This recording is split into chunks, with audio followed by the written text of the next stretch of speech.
साथियों, मैं मानता हूं कि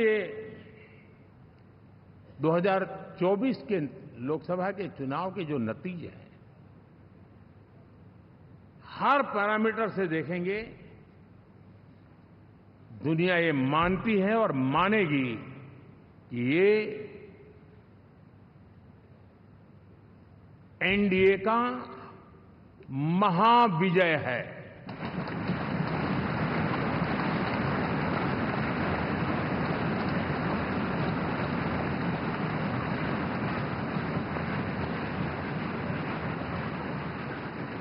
और आपने देखा 2 दिन कैसा चला, जैसे हम तो हार चुके हैं, गए।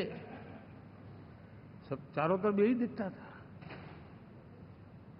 क्योंकि उनको अपने कार्यकर्ताओं का मोरल हाई करने के लिए ऐसे काल्पनिक परेड ये करने पड़ रहे हैं। और साथियों,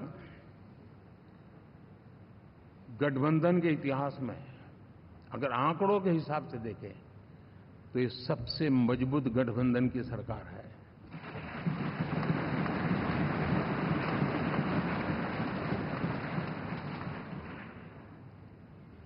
लेकिन कोशिश ये की गई कि इस विजय को स्वीकार न करना, उसको पराजय के छाया में डुबो कर रखना।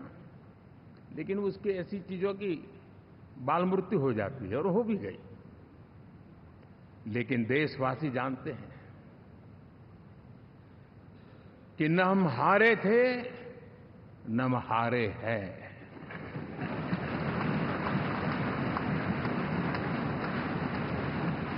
लेकिन 4 तारीख के बाद हमारा जो व्यवहार रहा है, वो हमारी वो पहचान बताता है कि हम विजय को पचाना जानते हैं।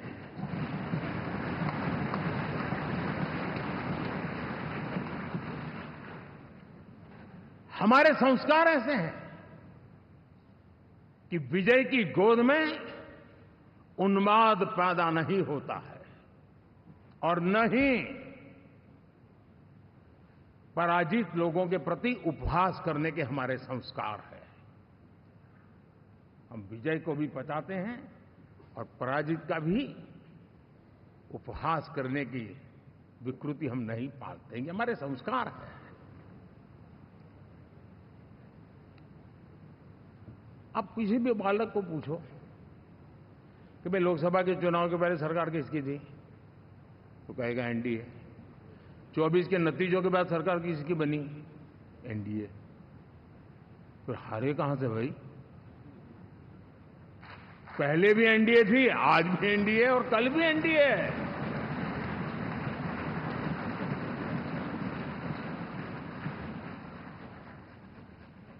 आप सोचिए, 10 साल बाद भी कांग्रेस 100 के आंकड़े को नहीं छू पाई।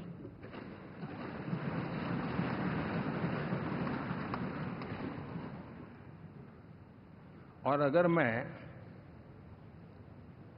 14, 19 और 24 3 चुनावों को जोड़ करके कहूं,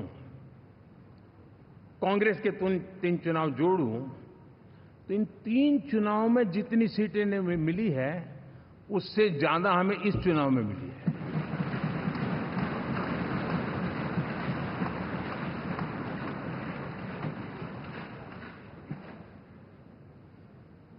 और मैं साफ देख रहा हूं साथियों, एनडीए वालों को अंदाज नहीं है।